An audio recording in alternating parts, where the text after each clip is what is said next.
You know what? No, I'm going to go no now. Aaron Judge is not a Hall of Famer.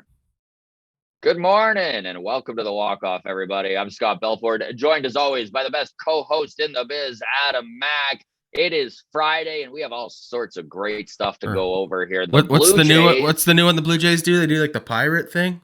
That's right.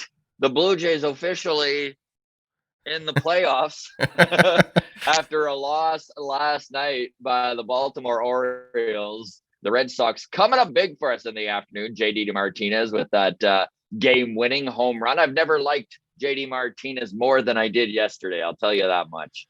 It's weird cheering for guys on other teams. I was doing the same thing watching the Mariners game. I was cheering for Marcus Semien all over again. Yeah, right? He did get two home runs, but they came up short. So yes, they did. The Mariners getting very close. We're going to get into all of that. I do have some stuff to tease here. We've got a big week coming up, and let's start with long toss on Sunday. We have friend of the show and comedian, very funny, Sean Lacomber joining us. We've got Anthony Telford returning to the show. Of course, some of you might remember him from his Montreal Expos days. He was in the bullpen with the Spos and has been very generous with his time here on the walk-off. He, of course, is the off-season pitching coach of Nate Pearson. So we'll pick his brain on Nate. We'll talk baseball with him. And we also probably, fingers crossed, have Mitch Bannon of Sports Illustrated. And then on top of that, Craig Ballard coming back to the show. So we've got a heck of a long toss. But, buddy, that's not even the biggest news we have for this week.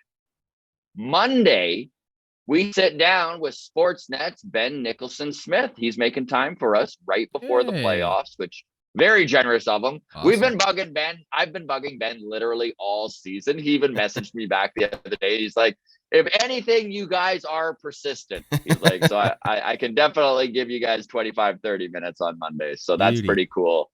Ben Nicholson-Smith, of course, from At the Letters, and just really one of the best Blue Jays analysts out there, in my opinion. So excited to have him back on the show.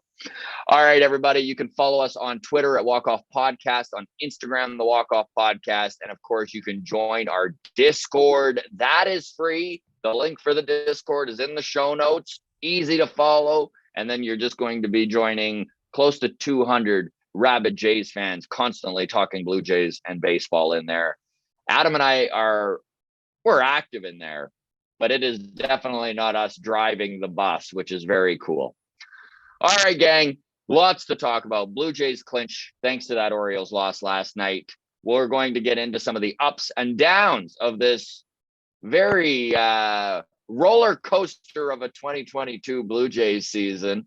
The Mariners' magic number is down to 1. How long has it been since Seattle has been to the playoffs? Well, we're going to have some fun with it, and I've got some stats for you.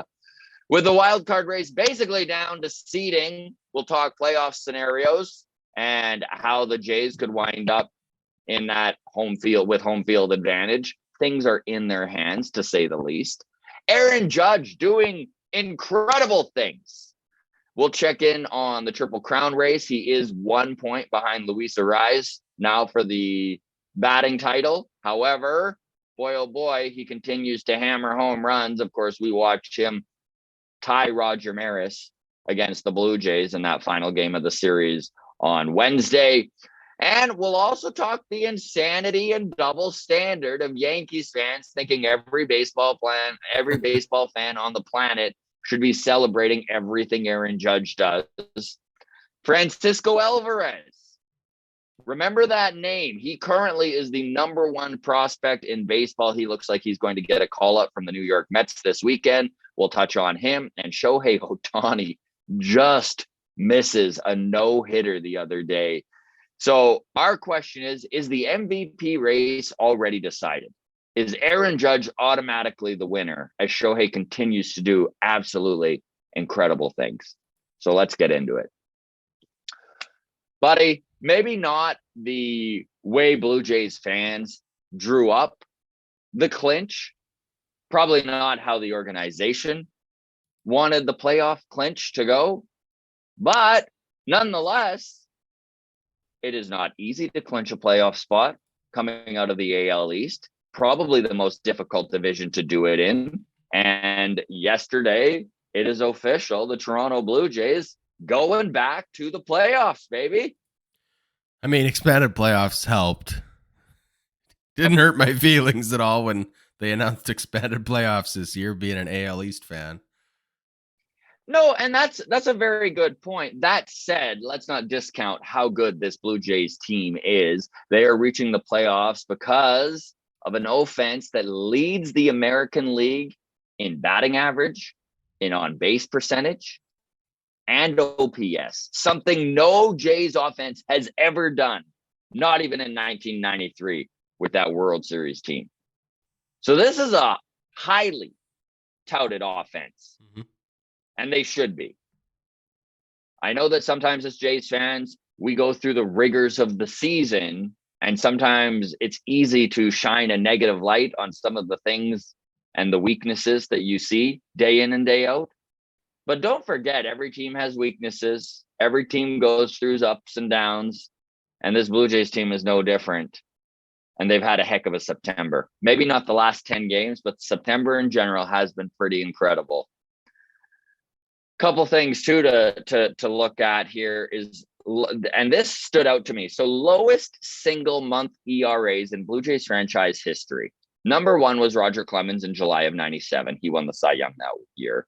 It was a 0.89 ERA. Roger Clemens did it again in 98. He also won the Cy Young that year with 0.90.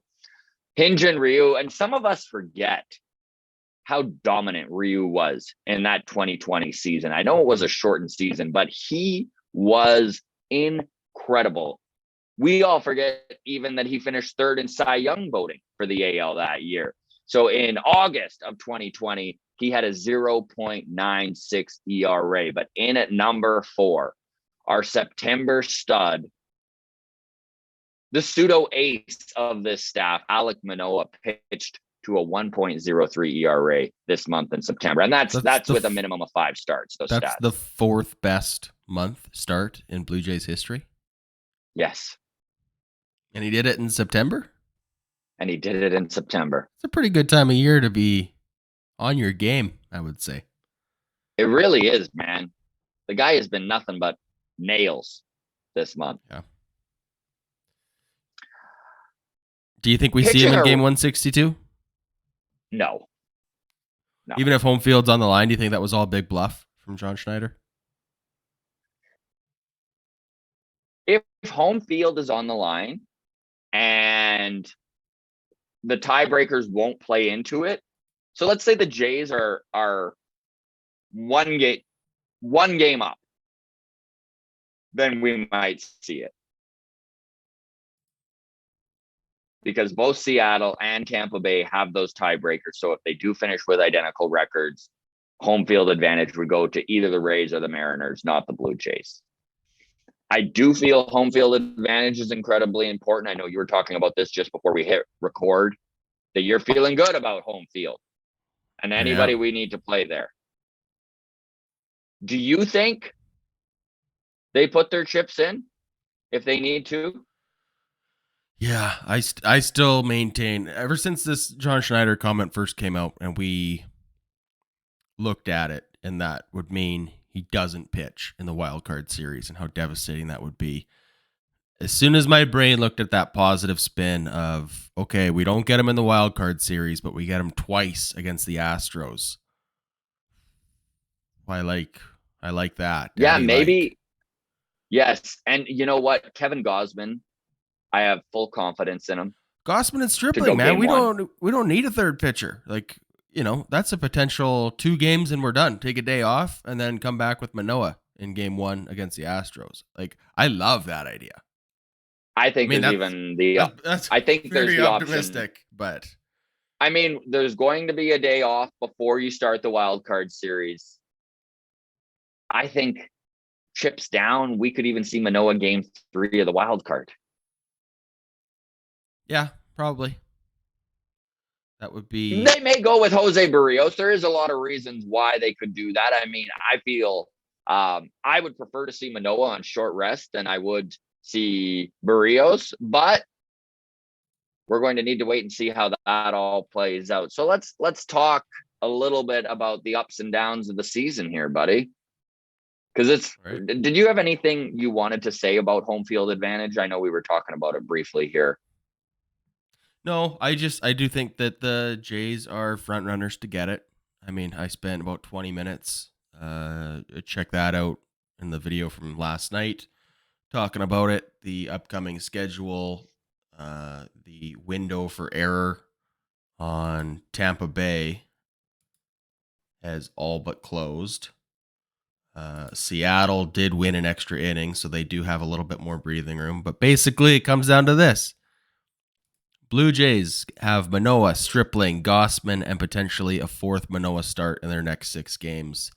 I don't want to say assume, but I'm going to give the Blue Jays probable wins in those 4 starts. And Barrios and White, probable losses. I think 4-2 over the next 6 is very reasonable, regardless of where the 2 L's come from. But that puts the Jays at 71 losses, because Tampa Bay and Seattle both have the tiebreakers on us. If they get 71, they are better than us. So Tampa Bay already has 71. They have 6 games remaining, so they have to win out, basically, if the Blue Jays are going to go 4-2. And they have 3 games in Houston against the Astros.